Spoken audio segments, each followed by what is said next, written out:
Bonjour à tous.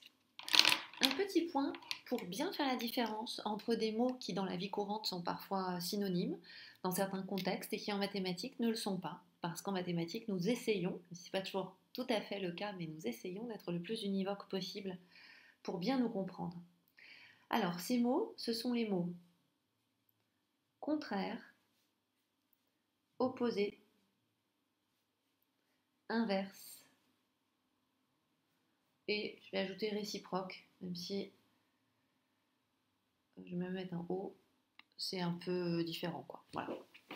En particulier, contraire, opposé et inverse sont des mots qu'on utilise dans des sens équivalents dans le langage courant parfois, si on parle de sens par exemple, ou de trajet, de direction.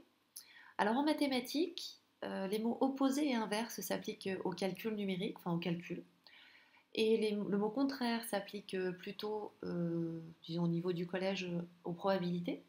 Et le mot réciproque est un mot de logique qui s'utilise par exemple lorsqu'on parle de certains théorèmes comme le théorème de Pythagore ou le théorème de Thalès dont la réciproque est vraie. Alors, prenons un exemple contraire. En mathématiques, le contraire de blanc, c'est pas noir. Il n'y a pas que du blanc et du noir. En mathématiques, le contraire de blanc, c'est non blanc, c'est-à-dire tout ce qui n'est pas blanc. Le contraire de il pleut, ben c'est il ne pleut pas. C'est pas il fait beau. Alors c'est ça l'idée du contraire. Le mot réciproque, lui, donc je vous l'ai dit, s'applique sur, là aussi, de la logique. Par exemple, le théorème de Pythagore dit que si une certaine égalité est vraie, alors un triangle est rectangle. Sa réciproque, c'est de dire que si un triangle est rectangle, alors cette égalité, justement, est vraie. C'est ça la réciproque. Moi, aujourd'hui, ce qui m'intéresse, c'est surtout opposé et inverse, parce que je viens de travailler en quatrième avec des élèves sur la notion d'inverse. Alors, je vais commencer par reprendre celle d'opposé. Si A est un nombre,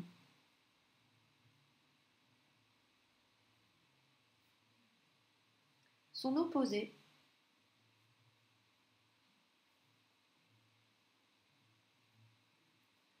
est le nombre B, mettons, tel que A plus B, ça vaut 0. C'est défini comme ça, l'opposé. Alors en fait, qu'est-ce qui se passe? Ce qui se passe dans la pratique, c'est que par exemple, l'opposé de 3 est, on va compléter, ici je cherche un nombre, donc quand je l'ajoute à 3, ça me donne 0. Alors quand on est à l'école, on peut dire c'est pas possible. En fait, c'est pas que c'est pas possible, c'est juste qu'on ne sait pas encore, mais il existe des nombres négatifs. Qu'est-ce que je peux ajouter à 3 pour que ça donne 0? Je peux ajouter moins 3. Et donc ici, l'opposé de 3 est moins 3. Prenons un autre exemple. L'opposé de moins 5. Qu'est-ce que ça va être? Alors j'ai le nombre moins 5 et je veux ajouter quelque chose pour que ça fasse 0. Et bien qu'est-ce que je vais ajouter? Je vais ajouter 5. Donc ici, l'opposé de moins 5 est 5. Alors qu'est-ce qu'on peut comprendre de ça, même si là ce ne sont que deux exemples, et ma généralisation en fait elle est plutôt fondée sur cette égalité. Quand j'écris que A plus B vaut 0, si je décide de soustraire B dans chaque membre de mon équation, ce que j'ai le droit de faire, puisque là je fais la même chose des deux côtés. Si vous avez des billes et que j'ai des billes, si on nous en enlève 5 à chacun, si au départ on en avait autant, on en gardera autant. Donc j'ai le droit de faire ça, ça reste équilibré. B moins B, ça fait 0. Donc ici, il me reste A. Et ici, j'obtiens que A est égal à moins B. Donc en fait, l'opposé d'un nombre, c'est moins ce nombre. Attention cependant, lorsqu'on écrit ça, on a parfois tendance à penser que du coup, l'inverse n'existe que pour un nombre positif. Ici, je ne précise pas que A est un nombre positif ou négatif. A, c'est le nombre qu'on veut. Donc c'est ça l'opposé. L'opposé, c'est le nombre qui a, alors souvent à l'école, enfin au collège, on définit ça comme le nombre qui a la même distance à 0 et un signe contraire ou un signe opposé. C'est surtout le nombre tel que quand je les additionne, mes deux nombres, ça donne 0. Ça, c'était pour l'opposé. Voyons maintenant pour l'inverse. Je vais donner une caractérisation similaire. Si A est un nombre, je vais laisser un petit espace, vous allez voir pourquoi après. son inverse est le nombre b tel que a fois b est égal à 1. Ok, alors, l'inverse de 2 est... Alors, l'inverse de 2, je voudrais un nombre tel que 2 fois quelque chose, ça me donne 1. Alors sûrement vous dites, bah, c'est dommage que ce ne soit pas divisé, parce que 2 divisé par 2, ça donne 1. C'est vrai. Mais divisé par 2, c'est multiplié par quelque chose aussi. C'est multiplié par 1 demi, ou par 0,5 aussi. Si vous voulez 0,5, c'est aussi 5 dixièmes, et c'est aussi 1 demi. Donc ici,